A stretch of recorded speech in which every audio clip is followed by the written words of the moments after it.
Sweeping cuts to federal Medicaid spending cannot be included in the Republican tax cut and spending plan currently being debated in Congress. So says the Senate parliamentarian, whose job it is to referee Senate rules. It's a giant stick in the spoke of Republican efforts to pass President Trump's big, beautiful bill ahead of the July 4th holiday. Joining us to discuss, Brett Samuels, White House reporter here at The Hill. Trump has this event planned at the White House today meant to pressure these wobbly Senate Republicans to fall in line. Republicans were hoping the Senate would vote tomorrow, but it was already seeming like that was in jeopardy even before this ruling.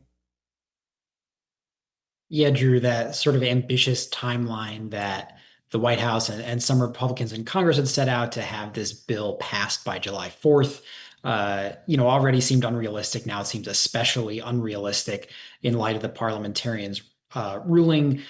President Trump, as you mentioned, he's hosting this event at the White House to highlight everyday Americans, as the White House is putting it, who will benefit from some of the policies in this bill. DoorDash drivers who would benefit from the no tax on tip policy, workers who would benefit from, removing taxes on overtime pay. So the White House is really kind of trying to keep the spotlight on this. And as you mentioned, really kind of keep the momentum going, keep the pressure on lawmakers to keep this bill chugging along. Let's get into the details of what the Senate parliamentarian ruled here. What did she say can't be in the bill and why? Yeah, so the parliamentarian ruled around these Medicare spending provisions. Essentially, there was language in the bill that would have capped, federal spending at the state level on Medicaid programs. This was something that Republicans had inserted that they argued would essentially offset federal spending, create millions of dollars in savings, and as they hoped, would basically offset some of the spending created by some of the tax cuts in this bill. So parliamentarian ultimately ruling that this Medicaid provision did not pass what is known as the Byrd Rule. So essentially ruling that it can't be passed in a reconciliation package where everything has to sort of revolve around federal spending. So sort of sends Republicans scrambling as to how they're going to address this, if they're going to strip it out of the bill or what comes next. Is there a chance that Republicans will just ignore the parliamentarian? I guess they would need 50 votes to override her ruling, but do you think Republicans would be on board with that? Would the Trump administration begin to pressure Republicans to do just that? Yeah, I wouldn't be surprised if we see the White House sort of go after the parliamentarian. Obviously, President Trump, no stranger to just going on offense and attacking anyone who sort of stands in the way of his agenda. But as you mentioned, it would require a majority vote in the Senate. That would require, almost all Republicans to vote to overrule the parliamentarian. We've already heard from the Senate Majority Leader, John Thune, who has sort of pushed back and said that they're not going to essentially ignore the parliamentarian's ruling here. And you have a handful of senators who already were skeptical of this Medicaid provision. So we may see some opposition to just trying to essentially bulldoze this ruling and ignore it. Yeah, I'm wondering how it impacts the internal dynamics inside the GOP. There were already, as you said, some Republicans concerned about Medicaid cuts. Okay, perfect. Now they have to take them out. Yeah, sort of a win for some of those senators, Josh Hawley from Missouri, Lisa Murkowski from Alaska, Susan Collins from Maine, were among those who had expressed reluctance and skepticism about, anything in the bill that would reduce coverage, reduce Medicaid benefits. Certainly those senators, I think, maybe are going to take this as a win, and this way they don't have to continue to maybe push back on legislation that their colleagues were going to support. As far as the internal GOP dynamics, I think it's really interesting to watch what will happen here because you have some senators, I think, who are relieved and are fine stripping this out of the bill and sort of going forward without it. But obviously, this was in a version that had passed the House. House dynamics very different than on the Senate side. The margin is very slim in the House.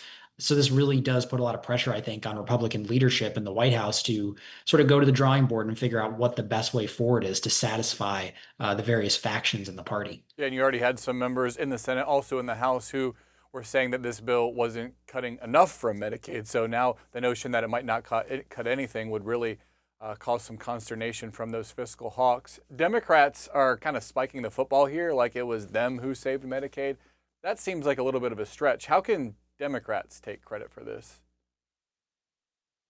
Yeah, maybe not a direct result of Democratic efforts here, given that it was a ruling that revolved around, the rules and the procedures of the Senate. And yet, Democrats, as you said, are certainly going to take a victory lap here. Democrats have really tried to sort of center their messaging around this bill on the idea that it would cut benefits for seniors, benefits for Americans, for vulnerable communities, with Medicaid being at the center of that. So Democrats, I think, are absolutely going to take this ruling and call it a win and certainly try to add it to their messaging, I think, and try to remind the public that this was something that Republicans were trying to pass, and try and kind of keep the spotlight on this idea that Democrats have argued that ultimately this bill benefits the wealthy, it benefits top income earners who are going to see a tax cut and not those who rely on government benefits and government programs, which the GOP, tried and maybe unsuccessfully tried to pass and slash.